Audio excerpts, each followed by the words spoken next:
That's what tone does. I think that's pretty clear now. So let's bring it all together and apply this to an actual cold call. These are your two characters. The reality is you can't speak the same way to a gatekeeper, like a secretary, as you would to a decision maker. Your tone has to shift, and your character has to shift as well. These are the two characters you will wear on every single cold call. Character 1 is the old friend. This is the character that you are going to play when you are speaking to gatekeepers. You're calling like you already know the decision maker.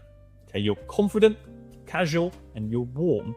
You don't sell, you assume familiarity. Now, an example, as lots of people say, "Hi, can I speak to the owner, please?" They don't know the business owner's name. They're speaking with a very high tone, normally quite quickly. It's like, "Please, can I speak to them?" And it doesn't work very well. Versus, "Hey, it's John about." You don't have that lower tone. There's a lot of authority in what we're saying. Or, if it matches you, and for some of you who naturally speak with a higher pitch, you could say, "Hey, it's John about." And then you're creating more urgency in what you're saying. But the key is we're assuming familiarity. And some of you will match better with a lower pitch. Some of you will gel better with a higher pitch. You've got to play around with this yourself. That's why it's important to bring consciousness to it and always use the tone that better matches your personality. But also at the same time assessing how that's going to be perceived. It's fine to use upward tone, a pitch, when we are speaking to the gatekeeper, but it has to come across as urgency rather than come across as neediness or desperation.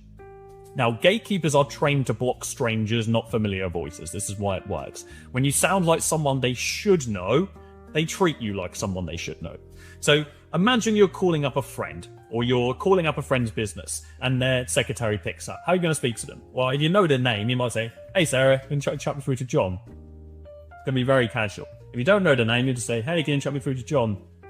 It's almost a little bit like the gatekeeper's a little bit inconvenient for you. They're kind of just there to process the call. That's your mentality. They're there to just put you through to the right person. That's how you want to speak to the gatekeeper, but never rude. You never want to be rude. You never want to argue with a gatekeeper because they have the ability to stop you from ever getting hold of the decision maker. I've made that mistake in the past, and I'll never make that mistake again. So we want to be very friendly to the gatekeeper. If we get to know their name even better, "Hey, Sarah, can you chat me through to John?"